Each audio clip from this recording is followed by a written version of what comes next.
Ba-ba-da-bow-bow, Banger Management Fantasy Hockey Podcast. Woo! Woo! Woo!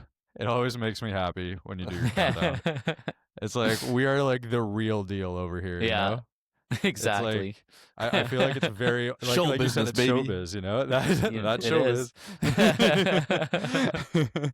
Welcome in, one and all, to Banger Management, the fantasy hockey podcast with Jake, Josh, and best dressed man in town, Kevin. I gave him grief for not wearing the jersey. Okay, that's true. That's true. You guys are. I have just, you know, a You very literally made a plain comment t-shirt. last episode. I did. You were like, and then... "Oh, he's not wearing any hockey gear," and then I wear hockey gear, and nobody else does. I mean, shame, for shame. So we got McLovin, we got Habs jersey, and then we got me, and I'm super boring today. We Apologies, got Nick y'all. Suzuki. And Suzuki. You know what about Nick Suzuki? If look, let me put it this way. If my girl and Nick Suzuki are both drowning, you can catch me with Nick 14 at my girl's funeral because it's big Nick over any chick. Okay, gotta be blurred, but we got the bleep. I mean, bleeped. Big what, Nick? All right. Today, our Week 6 news and updates and Kevin special Would You Rather. Follow us on Spotify, Apple Podcasts, wherever you get your podcast. Rate us 5 stars if you like what you hear. Subscribe on YouTube. We love that. Very and fun. also comment 5 stars on YouTube. Yes. It doesn't do anything, but it means you're listening, and it we makes us appreciate happy. that. Exactly. I just think it's funny. Yeah. And the link to all of our socials are in the link tree in the podcast description, and the link to the Discord is in the link tree as well. Come join the community. Lots of fun. Great conversations going on there. Yeah, it's popping. It's popping. It is. Start us off with numero uno on the tidbits, Josh. All right, first tidbit of the day. Dougie Hamilton is out with a lower body injury for at least 1 week. Luke Hughes will man power play 1 in his absence. Who could have seen this coming? The man's bones are made of paper and his skin is made of glass. No, I mixed those up. But yeah, no, he is a certified squishy boy, and it sucks for me. I have Dougie, and it's great for any Luke Hughes owners. I still don't love Hughes in Bangers leagues. I feel like he has no category coverage, and he's also just not the most involved on that power play. It's really the Jack Hughes and Brat show, and then anyone else who could chip in on a secondary assist, once in a while. You basically just described Dougie Hamilton as a pretty epic science project. So cool. And yeah, I mean, this has been an issue his whole career. I think, look, it's just a matter of time before Luke Hughes actually starts being good. I know it's tough because we have a decent sample size, and I get it. There's a heavy dose of skepticism, and it's reasonable. But I mean, he has the draft pedigree. He's playing with amazing players, so this could maybe he's got be the year. nepotism. Yeah, big time. That's all you need sometimes. Yeah. Like, I'm trying to be, unbiased as a Dougie owner because it's just, I feel like Dougie owners hate Luke Hughes and Hughes owners hate Dougie. But it's just, I think a big thing is the handedness. I think they really like Dougie being a righty because, everyone else on that power play 1 unit's a lefty. So, and I think also Dougie has the shot option. Luke Hughes that's not in his arsenal. So I think Dougie fits better on that power play. At some point in time, it's going to be Luke Hughes.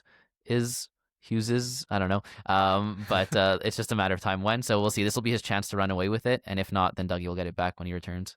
Yeah, we'll just say, I'm not really encouraged from what I've seen from Luke Hughes. I feel like it's been extremely underwhelming. You feel like you have to own him because of the deployment, and he's still, not really coming through for you. I'm seeing a lot of people, drop him for, the Blankenbergs and the Fabers and whatnot. So, yeah, Josh smiles when I say Faber because he just traded him away for a fleece. But, yeah, anyways. Yeah. All right. Moving on to my next injury for my team. We've got Joey Daccord placed on IR with an upper body injury. Will miss at least the next week. Philip Grubauer will be the starter until he returns.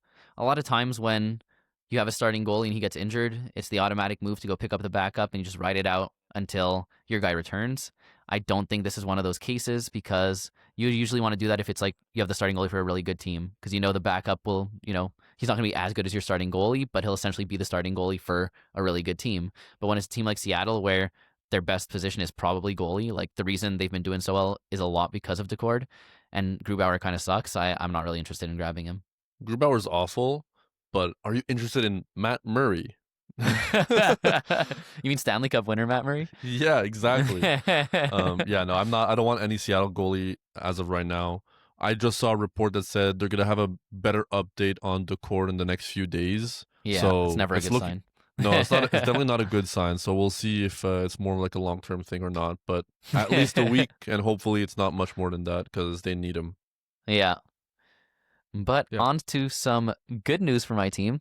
Shane Gostisbehere is returning tonight and will take back Power Play 1. Let's see if he can last longer than one shift this time. I love how you actually wrote that. It's so funny.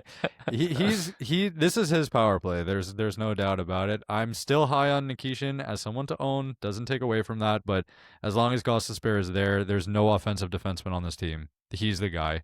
And we hate Rod for fantasy purposes, but power play 1 defenseman surrounded by good players. Good news if you're a Gostisbehere owner. And if he's somehow on your waivers, pick him up. Yeah, and I think he makes the power play better. So the Carolina power play has been one that struggles consistently. I think with Gostisbehere there, it'll at least be the best version of itself, and hopefully they see more success. But if he's available, you pick him up.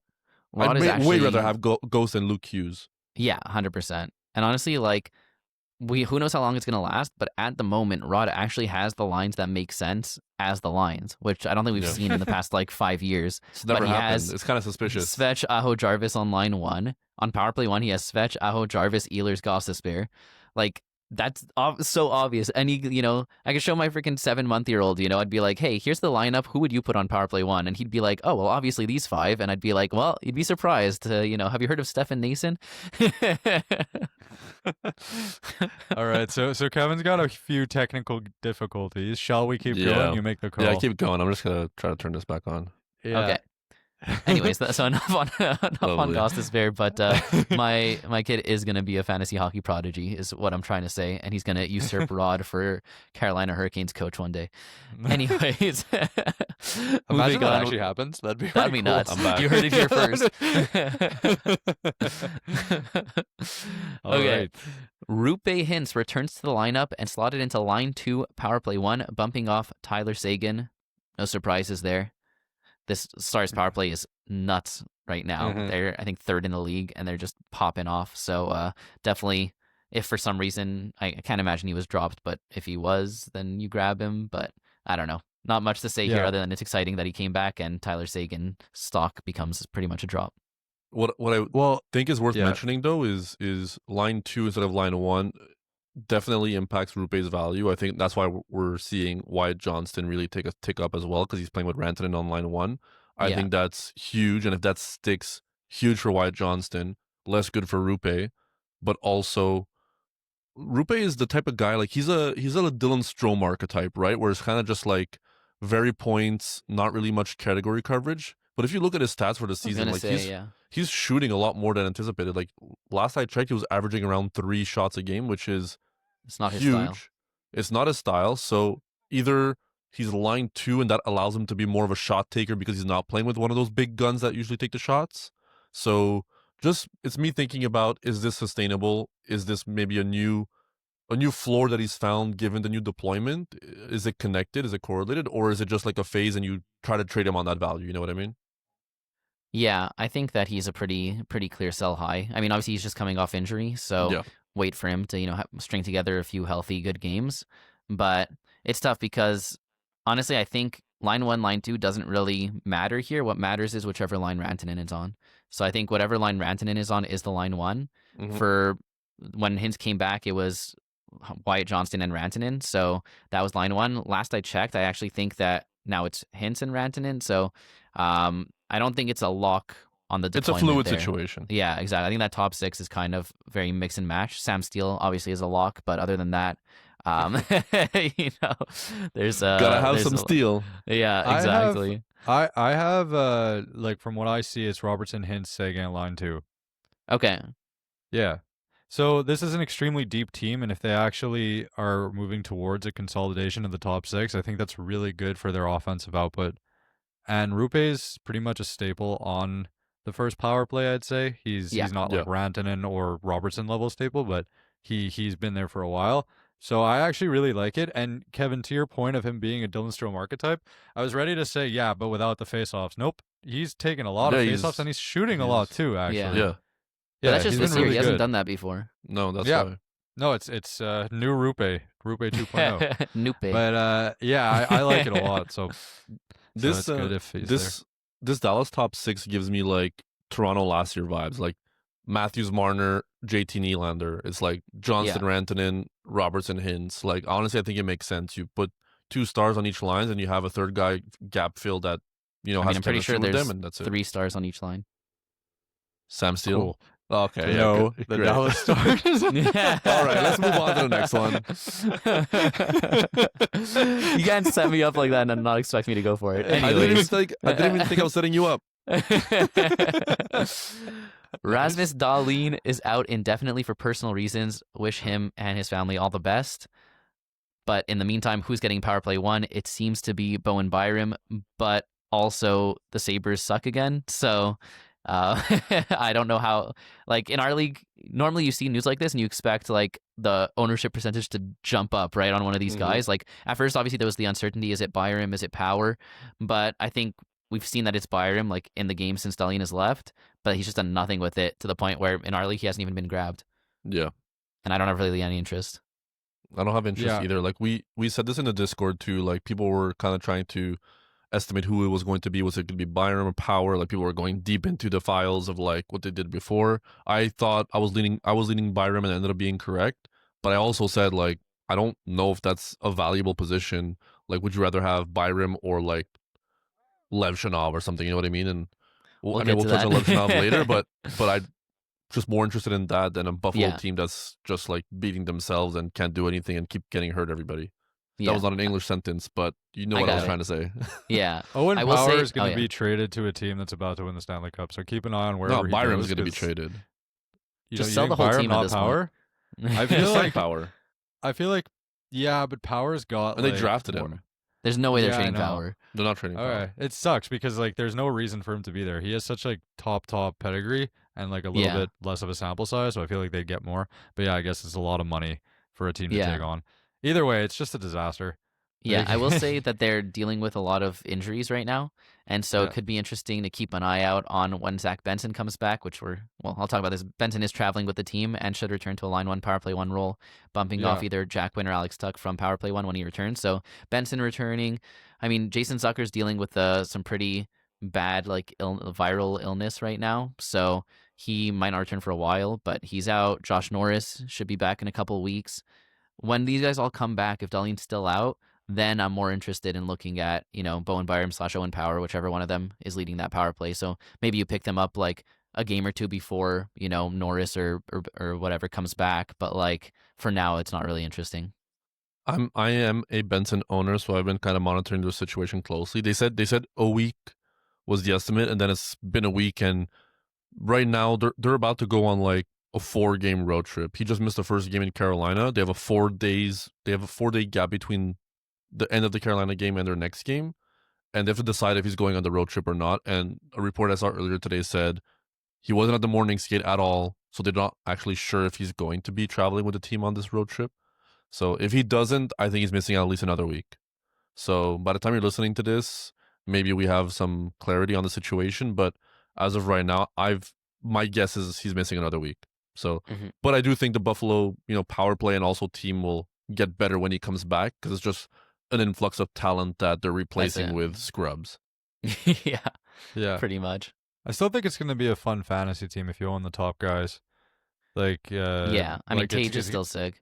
Tage is good, and I mean, I'm curious to see what Byram can do, but I don't have high hopes for him. But like you said, Zach Benson's going to be good, and I've been holding out hope for years for Jack Quinn. So I know. So I drafted him last year in like the last round, and he disappointed me. Put up straight zeros in the first 2 games of the season, and then I dropped him. Jack Quinn sucks. I've been that guy for 2 years. Welcome back, Evan. Yeah, thanks. All right, let's move on to the next one. This episode, I feel like I'm just having some technical issues as always. All right, Thatcher Demko is day-to-day for load management reasons. Expect him to miss games throughout the season to prevent injury. I think they just want to be safe with him. They know that they can trust Lankinen enough to play some games here and there. So I think this is something that if you're a Demko owner, you could just expect for the rest of the season. Just randomly here and there, he'll pop onto day to day. But honestly, if you have IR plus, it's not necessarily the worst when your goalie's not playing. If he just gets the day to day tag, you can just pop him on your IR plus, pick up a stream, and then bring him back when he's healthy and playing. So maybe this is the ultimate fantasy hack, you know? Just trade for Demko for this reason. But it's definitely a little inconvenient when you're expecting some starts and the guy's just gonna miss like maybe a few games at a time or whatnot. Would you rather Demko or Binnington rest of season? Demko. Even with the starts fluctuating and everything? St. Louis, more like St. Pouis, am I right? Okay. What about Demko or Saros? Saros. Yeah, okay. Honestly, Josh, you're wearing that shirt. I expect more sophisticated comment. I do not, so. Would you rather Demko or... No, you said the brilliance of what? That is super bad. Versus, you could have also said Vancouver, but whatever. Well, I wasn't roasting Vancouver though. Yeah, it's St. Louis. Also, it doesn't work the same. You can't just replace any syllable with poo. You know, it has to be this very specific one to be funny. True. There's some strategy involved. Demko or Joseph Woll, who's about to come back from his stint with the Marlies. I would take Demko. Also, that's in like 3 bullet points. I don't know why you're spoiling it for everyone. Oh, I didn't. No, I'm kidding. Points. That's totally fine. All right, next. Okay, next. Sean Monahan got injured, but then came back the next game. But that injury was enough to bump him off line 1 in favor of Fantilli, but not off power play 1. And Fantilli seems to be running with this opportunity. So I think this could be finally what Jakey's been hoping for and saying for ages. That, yeah, the power play one still hasn't happened, but if Fantilli keeps killing it and he keeps that line 1, I feel like it's only a matter of time. I don't think Monahan's the one who will get bumped off in his favor. I think they would bump off probably Kent Johnson, but it seems like this could be a time to buy on Fantilli and maybe sell Monahan. And I just got Monahan, but he wasn't the main piece of the trade, so I still think Monahan's a good player in a bangers league, especially with faceoffs, right? Yeah. Like it's just for the faceoffs. Yeah, he doesn't really shoot or hit or block. Yeah, exactly. I mean, like that said, but where there's the power play upside, and he's been underwhelming offensively. But I've been saying, like, I have 2 things that I want to gloat about today. This is a very small one, but I've been on the Fantilli train for a while, and I think it's about time. Now he was drafted in the Leo Carlsson year. I don't expect it to be Leo Carlsson-esque, who's been a monster. Still my sell high. I maintain that, but nevertheless, I expect a lot of things with Fantilli playing with those 2 wingers, Marchenko and Voronkov, and yeah, we'll see how it goes. Would you actually buy Fantilli right now, though? Like in anticipation that his deployment gets bumped up even more to the power play 1 and everything? If the Fantilli owner hasn't already priced in that line 1 bump, then I would be very interested in getting Fantilli for like pennies. Mm-hmm. But if like the Fantilli owner is aware of the bump and he just put up like 2-point games in a row, and so he's like, no, now the cost of him is line 1 Fantilli, then no, there's no point. You're not getting him for the value. So it's if you can get him for value, I'm very interested though. Fantilli or Kadri? Good one. That's a really tough one. I feel like I still got to go Kadri. I know he's been so bad, but like Fantilli had like 2 good games, and we don't even know if the deployment's gonna stick. And Kadri, if he could get traded, I think it's very likely he does. And normally I would say that would make his value worse, but since it's been so bad already, I feel like it can only make it better. Yeah. What about Mason McTavish? I'll take Fantilli over McTavish. Same answers for both. But Fantilli, but I think I'm a bit higher on Fantilli, so there's a lot of upside. Like there's a lot. The expected value calculation is higher for Kadri because the floor is so much higher. But if it hits with Fantilli, you're really hitting. Yeah, Fantilli's ceiling is higher at this point. Like if he can break through that deployment, which he seems to be starting to, then I would take him. Yeah. Okay, Cole Perfetti returned from injury and bumped Alex Iafallo off line 2 power play 1. Jakey rejoices. All Iafallo owners in the dumps. No. Honestly, if you had picked up Iafallo like at the start of the season and ridden with that power play 1 deployment until now, you got more than you would have expected out of him, and you're pretty happy with that couple of weeks long stream. Yeah. But we said to stash Perfetti excited. if possible, and now like he hasn't popped off just yet. It's only been a few games, but I expect him to be very serviceable for your fantasy team, and hopefully you're able to. He's going to be like a slightly worse Gabe Vilardi. Yeah, I can expect like I'll 0.75. You just wanted to talk about the majority. For all you new listeners, it's a jar we put in every time we talk. It's a jar we put coins in every time we talk about Gabe Vilardi, who is Josh's GOAT. If you were listening Maybe last I'll trade year, for him just so we can talk you about have him to. more. At this point, you've made so many trades. Why not add Gabe Vilardi to the list? It's just I have no one of value left to trade because I just stripped my whole team for That doesn't parts. seem to be a problem. You're trading waiver wire guys for studs, so... Gotta do what you gotta do. Listen, okay. pick up Andre Burakovsky and swap him. Yeah. Speaking of Burakovsky and the Chicago Blackhawks, Frank Nazar is out with an injury. He had already been demoted off power play 1 for Tyler Bertuzzi before the injury. Also to note, Levshunov bumped Rinzel off power play 1. Jakey was right. Yeah, this is my big. Jakey was wrong for so long, and then he was right. No, this one, like, I mean, the Fantilli one is still fluid, but to me, Rinzel, it didn't make much sense. There was no real reason that he was going to be a staple there. And Levshunov is the second overall pick. They drafted him to be the defenseman of the future, and Chicago is hitting on all cylinders. It's crazy. They're doing so well. Bedard right now is looking like a top 5 pick next year. Yeah, it's Bedarded. I know that sounds like insane, but he's looking so good. No? Josh said something. We won't repeat it, but it's fine. What did you say? You'll have to watch the episode. Yeah. Oh, no. Yeah, anyway, Levshunov to me right now is an absolute must pick up. Yeah. Because it's a bad week, 2 games, so but I picked him up knowing that he had the 2 games this week, and you got to think long term. I'm gonna I'm gonna hold him for a while. It's gonna be, we still expect that Chicago is gonna negatively regress sooner than later, but just surrounded by this offensive talent, I expect a lot, and I'm really, really excited about it. Plus 2 hits, 2 blocks last game. That's not nothing. That's something. So for I'm sure. excited. It kind of feels like he's either getting a power play assist or zeros. So that's the type of archetype of defenseman you're getting. But would you rather Levshunov or Luke Hughes? Like, give me Levshunov. Levshunov, yeah. So it's just one of those things that, his name maybe doesn't have the sparkle to it just yet, and the Chicago Blackhawks are on fire. It feels like everybody that's on that team is just only getting goals, so who's assisting on them? I have no idea. True. It's like, Burakovsky, like almost all his points are goals. Bertuzzi has like 6 goals, no assists. Well, it's just Bedard just dishing stuff out to everyone. Yeah, seriously. He's nuts. Okay, yeah. Would you rather own Levshunov or Schaefer? Schaefer. Yeah, come on, Jakey. I don't know. Leave it to the master, Jakey. Okay. Let's see. All right. Okay, let's move on to the next one. Tristan Jarry is out with a lower body injury for at least 3 weeks. Arturs Silovs will be the full-time starter while he's out. I just picked Silovs up because Daccord went down, and I'm actually very excited about having him on my team. We'll see if he if he can keep up the good work, especially with the full workload of being a starter. But if he plays well and Daccord comes back, I'm not dropping Silovs. I'll just run 3 goalies. Yeah, when are we calling the Penguins the real deal? Not yet. I mean, Kevin's not a believer. I want to be a believer, but I'm still not a believer. But I want to be for so many reasons. First, I think it's really hype, and mainly because my fantasy team is very relevant on it. Mainly because I have Crosby and now Silovs.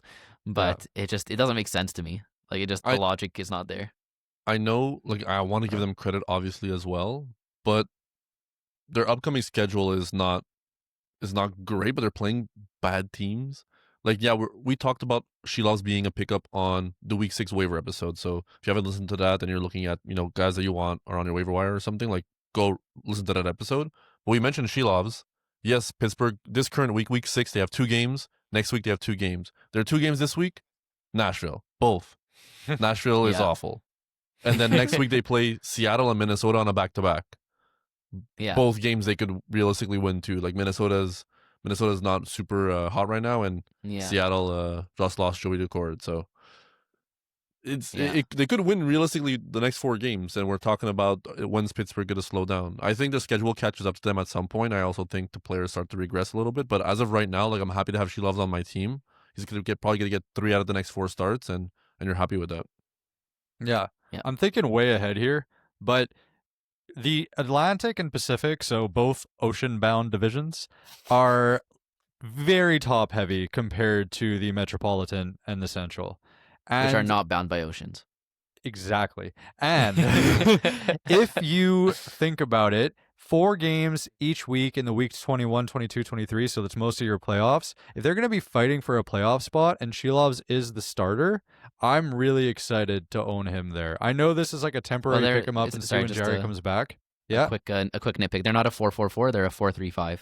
But 4-3-5. Still great playoff schedule. Yeah, exactly. And Jerry, like they've demoted Jerry to the AHL. They're not attached to him. If Silovs does super well over this stretch and becomes cemented as the starter, and they're fighting for a playoff spot, I'm excited for that as a season long hold. Extremely. Yeah. I was this close to dropping Stuart Skinner for him. I don't know what I'm doing. Skinner is having his own issues. Yeah, but Silovs, a great pickup, Josh, and I think everybody listening should definitely grab him off the waiver wire, despite the, not a lot of games over the next 2 weeks. Jakey, if you want to acquire him in a trade when Daccord comes back, we'll talk about it. You watched Miracle on Ice. So. I did, exactly. I've earned the right to have a phone call. Dude, it's a quick side tangent.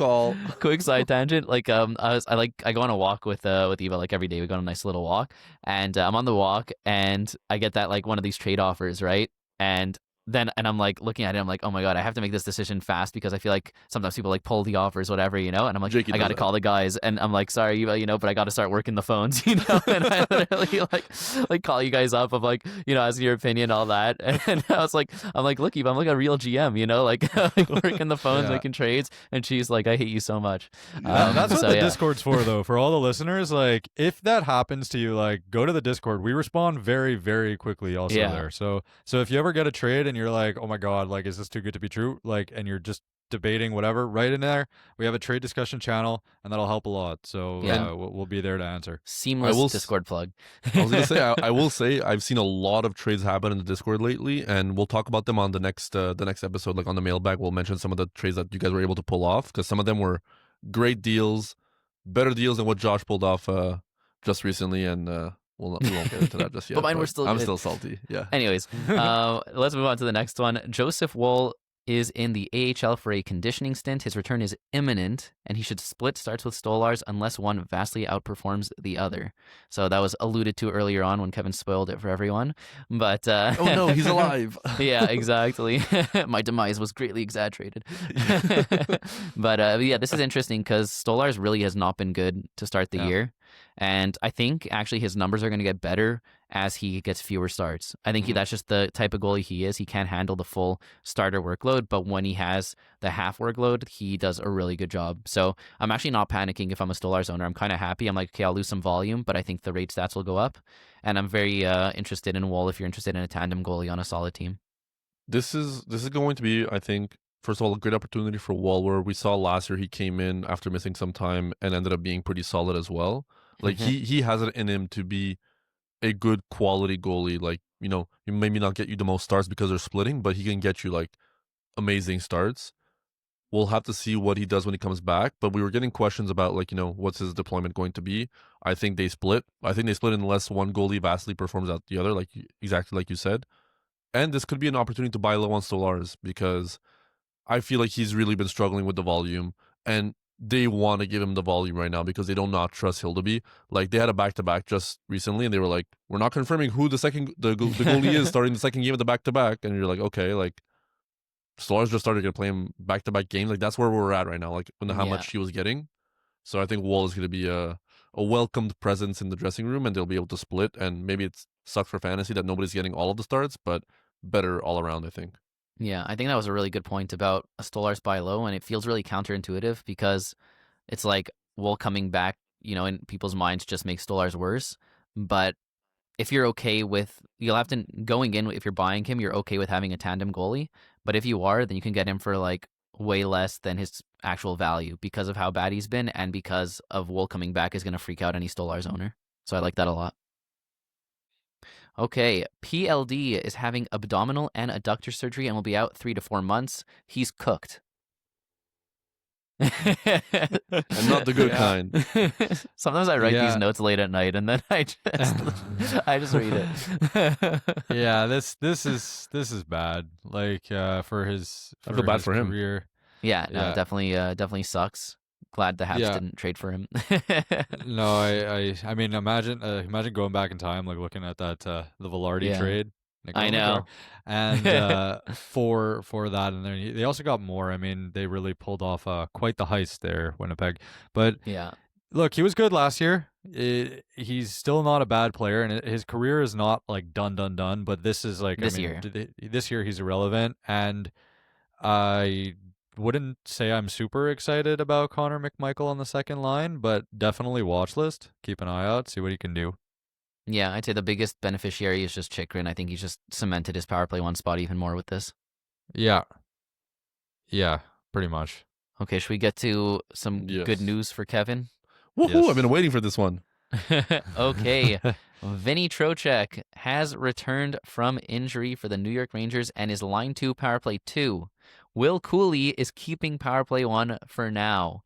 So this is mixed emotions if you're Kevin, because he has Trocheck and Cooley. So I think he's just happy as long as one of them's on power play 1, because they were never both going to be. So no, this is huge. Trocheck is, for anyone who doesn't know, we got a question actually about this for the mailbag, but it was just a short question, so I just responded immediately. But Trocheck is a bangers beast. Like if you haven't played in the past, and he was injured most of this year, so you don't know what he does. He hits the backhats amazingly, and he contributes in points. And Rangers have a 4.44 in the playoffs, so this is just, he's only 60% owned right now. If he's available in your league and you're in a bangers league, I would run and grab him. He was ranked 13th in our full category bangers league last year. That, which means just like shots, face-off wins, hits, blocks, also shorthanded points, and he led the league in shorthanded points last season too. So that's also noteworthy. I think if he gets PP1, it's just the cherry on top. Like I drafted him in the 3rd round of our league without the assumption that he was going to get PP1, just because of everything else that he brings to the table, as well as the playoff schedule. I drafted Will Cooley in the 6th round, which was, like we said multiple times already, a reach, but it's turning out not to be a reach thus far. I will say, like he's been extremely solid. He's shooting, hitting, blocking, and also getting, points now. So really thrilled about that. I think we saw Trocheck 1 game return, and it was the first game that they won this season at MSG. So I'm not putting anything out there too much, but listen, maybe Trocheck was the missing piece for this team to finally click and for them to finally balance the lines properly in the top 6. I'm very optimistic. If you didn't buy low on Panarin just yet, I think the window is probably closed or closing. So optimistic about the Rangers if someone now. else owned him. Yeah. Yeah, so I'm in a points league, and this is just for anyone who's in a points league transitioning to bangers for the first time. I got him in the 6th round. Kevin picked him, who's a very experienced fantasy player. He has a podcast, if you didn't know. In the 3rd round, okay? It's not a flashy name. And if you're used to like point production, points leagues, whatever, like there is a whole other level of elite that Trocheck brings to your banger team. Mm-hmm. He's almost like, I mean, he could be drafted. You wouldn't draft him in the 1st round because he just doesn't have that point ceiling, but he always ends up ranked in a bangers league, especially with faceoffs, like as a top 10 fantasy asset. It's really, really elite stuff. And if somehow, some ways, the owner in your league does not value him the way it should be, just try to buy. Like, I know it's tough with the hype. Just got back and had an amazing game, but being a Trocheck owner, I've received like I don't want to say so many offers, but he's been in talks, and people just like they think he doesn't have the name value, so that they can buy him for less than he's worth. But then you look at the numbers and you look at like where he ends up on the season, and he's an insane player if you're in a, first of all, minimum bangers league, but also just like category leagues, like the deep ones, the ones that have a lot of category leagues, like categories. Anyways, you know what I'm saying. Yeah, we get it. He's great. He's a stud. He's a stud. Yeah, to give a big, like you could send like a Matt Boldy for him, if possible. Even like a Jesper Bratt, I would easily rather Trocheck. These are guys who may have a lot more clout and hype, but Trocheck will be more valuable for your team. You can definitely get Trocheck plus. Yeah, for I think Boldy or Bratt. Yeah, 100%. Yeah. Okay, So on to more good news for Kevin. William Eklund is returning from injury and will be line 2 power play 1, bumping off Alexander Wenberg from power play 1. So Kevin's team is starting to get healthy. He's going to have to change his team name from Hospital to something else. But yeah, no, this is really exciting for Eklund. He was off to a really hot start to the season, and I expect him to just slot right back in and do what he was doing. Yep, I think the Sharks are going to be amazing. Yes, minutes are going to be great. The Sharks have been actually really good recently. Like they're very competitive. Both of their goalies are actually doing really well, which is surprising. And they're splitting half and half. It's like Askarov gets one game, Nedeljkovic gets the next game, and both goalies have actually been putting in good performances, which is rather surprising given like the D core on this team is not great. Like we talked about it earlier in the season and in the preseason, it's not good. But Celebrini is a tank. Eklund is the second best player on this team. If he's still available on your waivers, like there's a lot of guys that I'd rather have Eklund over. So definitely go check your waivers. And I think, would you rather like Eklund or, I mean, these are easy decisions, but like all the Chicago guys that are on waivers right now, like the Burakovskis, the Bertuzzi's, like you got to take Eklund over them. No, here's a good one, actually. I'd rather have Eklund than Barbashev, and Barbashev has been nuts. Yeah. Yeah. So if you have Barbashev and want to try and do a 1-for-1, I feel like you can pull that off. I ranked them 5th in my Pacific Division rankings. You know where they're ranked? Where are they ranked? 6th. But still. Oh, he's good. Okay. He's so good. We're in the Blues rank, Jakey. All right, next Moving on. Yeah, exactly. Ryan Nugent-Hopkins will miss at least 1 week and has been placed on IR. Zach Hyman is returning this week and will take his spot on power play 1, the old 1 in, 1 out. And until both of them are back, Jack Roslovic will be the one to get the last spot on that power play, and Roslovic's popping off. It's really annoying because I'm playing him this week, and this is like the 1 week he's going to be relevant. But yeah, no, someone had asked if he's a good stream for the week, and I hadn't heard about the RNH injury yet, and I knew Hyman was coming back, and I'm like, once Hyman's back, Roslovic's useless because if he's on that power play 1, it doesn't matter the even strength deployment. But then with the RNH injury, now he's useful until all those guys are healthy. So definitely an interesting streaming pickup, especially for a 4-game week, although one of the games has already been played at this point. Yep. Do you think Roslovic has any value once, Hyman and Nuge are back? Because he looks like he's had some... But he's like different, like he's not just a Tomasek, you know what I mean? Like he's not... No, I mean, we've seen this so many times with like so many of this exact type of player. But he's better than like a Connor Brown. He's better than Tomasek. Okay, what about like Mangiapane, Victor Arvidsson was in that spot, Jeff Skinner, like it's true. It's all guys who are like exactly like this kind of player, and he's nothing special compared to those guys, other than to his friends and family, I'm sure. But as we like to say, we don't know. But we don't know. Maybe they hate him. But you know what it is though. I totally agree with the fact that he's like the same level of player as those guys coming into it, but he's actually producing.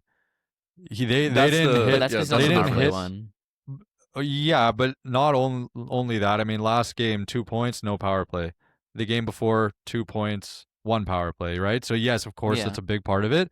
But there's a chance that like I'd say like I would still roster him when they come back if you're in a deep enough league, but don't have like the longest leash. I just think it's one of the biggest traps in fantasy is this guy's playing with McDavid/Draisaitl at even strength, but not on the power play. Like he's a must pick up, and then they do nothing. So like, look, Roslovic has had stretches of being a good streamer in the past. Like when he was on Columbus, he had that one like hot streak, and then so over the years he's done stuff. I think he has no longevity.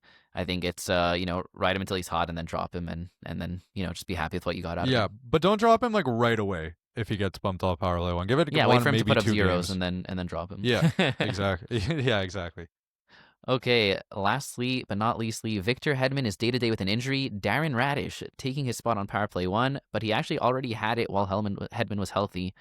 This was the same thing we saw last year, right? To get the team bumping, they're like, let's move our elite power play 1 quarterback, team captain, off power play 1 and put instead Darren Radish. So who's getting scratched and plays like 8 minutes a night when he's not on PP1. Exactly. So. And isn't even like an offensive defenseman. Like, who is this guy? Why is he getting power play 1 looks? Like, it doesn't make any sense. He's got to have dirt on John Cooper. There's no other way. Exactly. Yeah. But anyways, honestly, like, this is a weird case where this is such an elite power play. Normally, I mean, they've been kind of mid this year, but they'll turn it around. But I'm not like dying to pick up Darren Radish, even if Hedman's out for like a week or two. Like, I don't see it. I would say Hedman has already had his spells of like, even last year we saw him getting bumped off PP1 at certain points. He also goes through dry spells and then is sick for like a month, and then another month he's like not as great. So he's definitely not the Victor Hedman of like 3-4 years ago. So you have to definitely, alter your expectations. But I think right now, I think it's a good buy low, but as long as you're buying low. Like what's throughout like if you could do Levshunov plus, well, that's really low. I mean, Levshunov not that I don't like. Disagree. No, I like Lev. No, I like Levshunov, but like you know what I mean. That's like a guy who just got picked up off waivers type of thing. And you managed to flip somebody like that. I'm not saying it's not possible, but like you think that's how low you can get. I think you could do Morgan Riley for Victor Hedman right now. I just traded away Morgan Riley, and I would do that in a heartbeat. He has would you do Erik Karlsson? Last 2 weeks. Erik Karlsson for Victor Hedman? No. Really? I mean, maybe that's just my bias, but Karlsson is playing 25 minutes a night, and he's shooting, and Shane Gostisbehere for for Victor Hedman? Yeah. Because Gostisbehere is going to get hurt again. Okay. Noah Dobson? Interesting. I would take Hedman over Dobson. Yeah. The power play exposure. Yeah. That can maybe get done. Especially because they're both not power play one healthy, apparently. It's not a buy low sell high should episode, do Erik Karlsson for... You probably should. And honestly, I think if you send that, it gets done. No Why way. can't they just put Hagel there instead of Radish? It's actually crazy. I don't understand. Like, it's or other instead teams of have 5 forwards. It's so bizarre.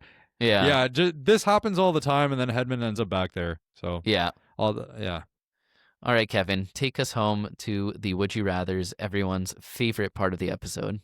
Yes, the Would You Rather segment, the best segment for banger management. If you made it this far... I've heard the Hot Topic segment is creeping up in people's rankings. It's nothing like Would You Rather. All right, I tried to do have. I tried to do some good ones this week. Funny enough, we've actually talked about a lot of the names, so maybe some extra relevant context here. But as always, I try to split the difference between Jake and Josh and get them each to pick a different player, meaning maybe I should get hired by Vegas to put some betting lines out there. I don't know. Let's see. But one from each position. Let's start with the left wingers. Would you rather? And get your comparison apps. Yeah, that's what I've got. I'm looking down because I've got my comparison app ready. Yep. Thank you. And by comparison app, we mean probably your regular fantasy app. Yep. Would you rather Brad Marchand or Alex DeBrincat rest of season? Wow. This is great. I know that Marchand's been super hot. Marchand has been super hot. All right, let's get a look at what's been going on with these guys. And Marchand just got the right wing eligibility as well, so he's left wing, right wing. So I'm gonna go. I'm gonna go with DeBrincat on this one. Firstly, all the credit to Marchand, who is seeming like old Marchand, like he's scoring at will right now. Yeah, 3-4 years ago, he was like a first-round pick in most fantasy drafts, and then he fell off considerably on Boston, and like age happens before to he got everyone. traded. Yeah, but the thing is that his goals are really where the bulk of his points are coming from. We always talk about how goals are not sustainable. Yes, they need someone to score, and he, being the veteran presence that he is filling in, doing the job that he needs to do, but obviously 1.2 goals per game over the last 14 days. 2 points. Goals. Oh, goals? Okay, I was looking at a season average, which is also 1.2. It's 1.2 goals per game over the last 14 days. Whereas DeBrincat's got a nice balance, 4 shots on goal per game. We know he's a shooter, and I like Detroit. I mean, maybe they're performing a little bit above their level right now, but he's on a really good line. Playing with Patrick Kane, and he's going to be stable on power play one. He just got moved to line one with Larkin. Better. And even Raymond. Better, honestly. So he's going to be power play one there, which is a loaded power play. It really is. So I think it's just a safer option, and I actually really think that if you have Marchand, you can send him for DeBrincat. You'll be happy with that return. You might be able to get DeBrincat plus. I'm going with DeBrincat also. I think the points is going to, at worst, even out. Expect DeBrincat to end with more than Marchand. PIMS, if your league counts that, is a big edge for Marchand. Yep. Shots is a big edge for DeBrincat. I think the 3 that Marchand's doing, I expect him to be closer, like, let's say 2.5, 2.7, whereas DeBrincat's at 3.9, and I think that's maybe he drops down to like 3.5, but still he's going to have a big edge there. Power play points definitely giving the edge to Detroit. They've had a top 4 power play last year. Don't expect it to slow down. And Marchand gets 1 hit over DeBrincat's like 0.1, but it's not that material, so I'm going with DeBrincat. Yeah, how about you, would it have Kevin? been closer if I put Caulfield over DeBrincat? Like Caulfield instead of Marchand? Yeah, that would be a closer one, I think. I would go Caulfield over DeBrincat. I think DeBrincat is like set up. His shooting volume, honestly, like we haven't seen Caulfield hit the heights that we expect from him this season. Yeah, I'd place a safe bet that DeBrincat gets more shots than Caulfield this season. And then I also think like the Caulfield gets power more play, points, you're gonna give the edge to Detroit for the power play probably. So then it's just the points. So yeah, that's a closer one for sure. Yeah, okay, Kevin, I don't know next? where I think I would probably choose Caulfield there, but DeBrincat's really good. Yeah. So yeah. Yep. Also DeBrincat for me, but Marchand is like a clear sell high right now. Like he's popping on all cylinders. If that's even that's good. An English term. There we go. All right, let's go with the next one. We're talking about the center position. Two guys we mentioned on this podcast somehow, some way. Who would have known? That's crazy.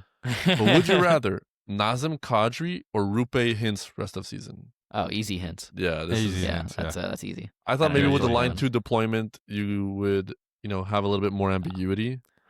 Calgary, more like Poogery. You see, Jiggy, that's how you do it. Okay, now I know. Leave it to the professionals, okay? Oh God. Yeah, there's no like comparison between the teams. That's why you got to go. What about Hischier or Hintz? You can't have do-overs. Yeah, yes, I can. you missed, but I'd actually go Hischier. I think. Hischier's in a face-off win league. I'm going Hischier. No face-off win league. Hintz. Yeah, I think at this point I go Hintz over Hischier if in no face-off win league. We love Hischier as a buy low. Check out the most recent buy low episode where he makes an appearance. However, there's no competing with the Shaw volume, and I think Hintz is really good in that domain. You said it, Josh, earlier. It was like a really good observation. But Hintz is, maybe but we don't know if playing with the assist guys, he may be shooting more, right? And we just don't know if the shots are sustainable. Well, the thing is that versus Hischier specifically, even if Hintz drops the shots, Hischier's not a shooter, so I'm not worried about Hischier passing him.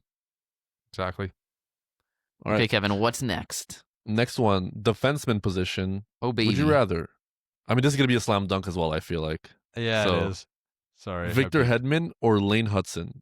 Lane. Ooh, Lane Hudson, baby. Yeah. The one who's actually on power play 1 and not injured and not washed. I mean, Hedman was drafted way ahead of Hudson in your fantasy leagues, right? Like he was not in ours.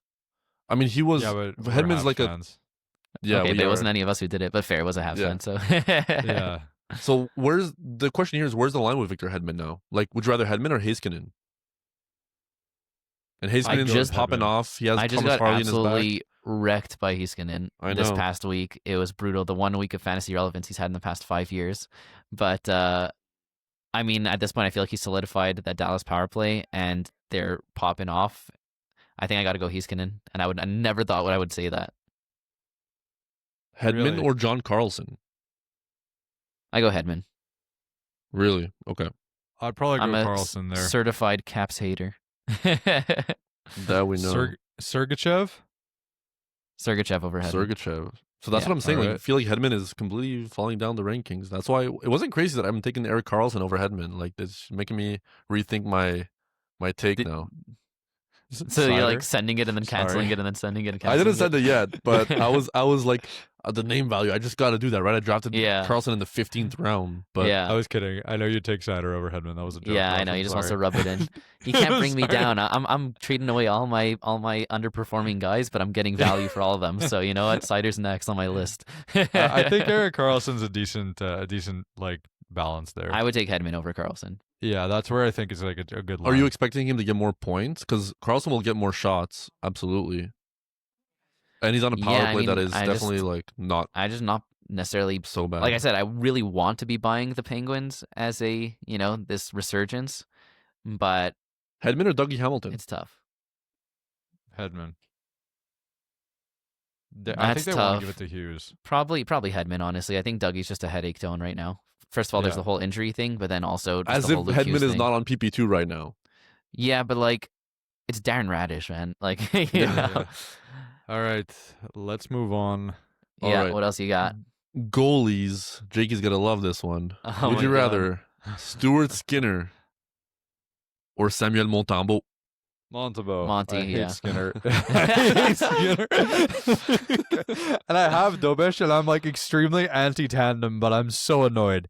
Like Skinner's just ridiculous. Like all the weight he lost, like not a thing apparently. Like he still has his mustache. The mustache is actually the source of his power. So he has to do like Panarin. Panarin shaved his head and got his powers back. Skinner's got to either grow the beard or shave the mustache. Something's wrong here. He just can't get it together. I don't know why they don't just trade for a decent goalie after all this time. I can't believe they didn't sign Carter Hart, honestly. It's crazy. They have Connor Ingram. That's true. Okay, so question on this. Last week we said we'd rather Dobesh over Montembeault, but clearly, well, I think Josh said I said too. Montembeault, I'm pretty sure. You said Josh said Montembeault. Yeah. I said Montembeault too, I'm pretty sure. Okay, so it was close enough to at least have the conversation. It was. It was. Yeah, so they keep giving Montembeault the starts. I'm still picking Dobesh because he's better and he's performing better, and they just want to give it to Montembeault. It's the same situation. They just want to give it to Skinner. But Skinner's it's just nuts. Like what's the deal? Like I get it. Like, it's not easy to be a goalie, especially when the team's primarily offensive. And they're going to score a lot and still win games. Did you guys see the McDavid goals last night? Oh my god. Yeah, it's ridiculous. Like, he's on my team. Columbus had the lead going into the end of the game and then let in what? Was it like 2 shorthanded goals in the last few minutes for them to like lose the lead and then have to go to overtime? Yeah, Skinner got the win, but he let in like 4 goals on like 19 shots. 14 shots. This is absurd. That's crazy. But he's on a team that's going to contend for someone. Yeah. No. Yeah. Look, I thought this was important. Go ahead. Edmonton starts off slow, so I will say that they're going to get better. Same with St. Louis, although I'm considerably more worried about St. Louis. But Edmonton's going to get better, and he's going to get more wins, and that's all fun and dandy. But the percentages are just absurd. And like any game, he can have an absolute dud and still have a win. So I'm gonna take Montembeault because I think the Habs are more of a shutdown team defensively. Montembeault's a better goalie than Skinner is, and the reason that Skinner's just not a number 1 goalie in the league. Whereas Montembeault could be, but like much lower end. So yeah. I'm going Monty it was, also. Yeah, same for me. I think it was worth raising the question because last week we talked about Dobesh and what we were expecting this tandem to look like. And then Dobesh had 1 bad game. They went to Monty the next game. Monty had a good game. They're playing Monty again. So it looks like it was just Dobesh until Monty could figure his stuff out. And it looks like it's 1 game behind us. They're playing again soon. We'll see if it keeps up. But I wouldn't be surprised if, Monty falters and then Dobesh gets the next game after. So it's not all systems go. Dobesh is the clear backup again. Let's not get ahead of ourselves. But, Skinner is just bad. Yeah. Dobesh cried, by the way. That's how much he cares. There's a lot of heart flamed him for it. Yeah. What? The Habs media flamed him for it. Like, oh, why did we have a goalie crying after like a regular season loss? Like, we cannot have that in the locker room or whatever. Like, doesn't he know men aren't allowed to show emotions? It's like it's crazy. No, you keep doing you Jakob. You're a beauty. And a great I'm goalie. kidding. That was clearly sarcasm. What? It's okay. I hope the Oilers trade for him and then he goes to win a cup with them. That may happen. No, I want the Habs to win. Yeah, whatever. Not after flaming Jakob for showing how much he cares. Yeah, that's fair. Wait, I have a spicy one. Okay. Would you rather Stuart Skinner or Scott Wedgwood? Wedgwood. Ooh, okay. So you mean the starter for the Colorado Avalanche that I dropped because you guys made me? I'm still not. First of all, no one made you drop him. I don't know. You guys were like, there's no way he's going to be the starter when Blackwood's back. I still don't think he's the starter. I think they're just easing Blackwood back in. We'll see. I think Wedgwood's a great sell high right now, actually. Definitely this is such a good opportunity to be like, look, Blackwood's back and Wedgwood's still getting the starts. He's the starter for Colorado. Yeah. So I think he's a great sell high if you can. Okay, let's move on to the next one. I'd rather Skinner over Stolars, though, I will say. I'd rather Stolars, I think. I don't like the Leafs tandem that much. And you like Skinner? No. Nope, not at all. Don't put words in his mouth, Kevin. No, that's not it. It's just that I dislike him less. Exactly. All right. Oh, and over Binnington. That's why I'll say that. Okay. Yeah. All right. This last one I think is I saved the best for last, I think. Yeah. Would you rather JT Miller or Tom Wilson in a Bangers league? Easy. Easy? Yeah. Josh just traded JT Miller for Connor McDavid, guys. Tom Wilson. I mean, JT Miller was my first round. Yeah, JT was my first round pick this year. I thought he was going to be great. I thought he was going to get the points. He's great at backhats. The Rangers have the best playoff schedule. And he's been garbage. He's been actually awful. I'm so happy he's off my team. And I got McDavid in return. I had to give Tage too. It's a big pay, but like I'm pretty happy with it, how it's going so far. The Rangers got back Trocheck, which was like, okay, maybe that'll boost things. They scored 6 goals. You know how many points JT got? 0. Because he is cooked. That happens, though. We've seen games like that. Like JT's New Jersey still a great buy low. 6, Hughes gets 0 points. Yeah. No, JT is still a great buy low. He's not going to be this bad all season. I'm just riding the high of getting him off my team for McDavid. But Wilson is just so underrated in terms of like, kind of like we were talking about Trocheck earlier this episode, where, you know, you don't think of them as like necessarily the same level as some of these elite guys, but then you look at the end of the year and they're ranked like 10th in your Bangers League. So Wilson's that kind of guy. JT is too, though, but JT just kind of sucks this year. So I'm going Wilson, but maybe it's just because I'm a certified JT hater now. Yeah. No, I mean, all fair points. And I didn't realize how great Wilson's been doing. Shots, hits, combos amazing. His PIMs are going to be fantastic. And if he could still hover around 0.8 points per game like he did last year, which is a step below what he's doing. He's currently at 1 point per game. Yep. But JT has years and years of elite pedigree. Maybe he's got to be angry to perform. He was not happy in Vancouver for a while, and he's like elated to be in New York. But yeah, you still got to give it to JT because of the years of production. I think that's where I'm at. How about you, Kevin? What do you think? I mean, I'm going JT. I just feel like you have to. Tom Wilson is a beast. I had Tom Wilson on my fantasy team last year, and he was arguably the best pick that I made last year in the draft. Like I think I got him in the 8th round in our league, which was that was gross. Crazy. But I think the deployment obviously is steady. He's producing. Like he's not a buy low at all. If anything, he's a sell high. But you can expect what he's doing currently to be what he does, just maybe with slightly less points. I just like, can we compare some cat comparisons to see why we go with JT? Like, okay, shots, who's getting more shots? Wilson for sure. Who's getting more hits? Wilson. Who's getting more PIMs? Wilson. Who's getting more points? Probably JT, but probably not that far apart. Who's getting more faceoff wins? JT. So other than the faceoff wins, why are we picking JT over Wilson? It's a great question, Josh. I'm just saying, just like if you put it that way. Shots, I think rest of the season.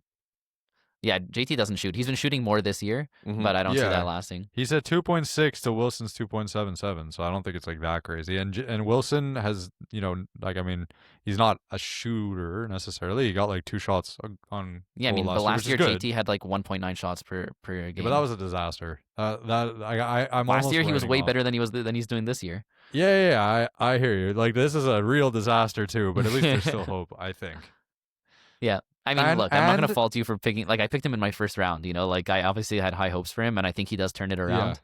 Yeah. I just think Wilson's sick, and I also just hate JT, so. Yeah, Wilson is sick, though. Yeah. Okay, should we wrap this up? It's pretty close, but yeah. Let's wrap it up. Thank you to everybody for listening to our Week 6 news and Would You Rather episode. If you enjoy the show, follow us on Spotify, Apple Podcasts, wherever you get your podcasts. Rate us 5 stars. Merci, thank you. Comment 5 stars. Do that. It doesn't mean anything, but do it. We love it. Subscribe on YouTube, and the link to all our socials are in the link tree in the podcast description. Follow us on TikTok, Instagram, join the Discord community, all that good stuff. I'm talking TikTok. I'm talking Instagram. I'm talking the one that's on social media. Exactly. Spoken like a true 25-year-old Hawaiian organ donor, McLovin. I'm old enough to party. What can I say? All right, McLovin, take it away. Ba-ba-da-bow-bow, Banger Management Fantasy Hockey Podcast. Woo! Woo! Woo!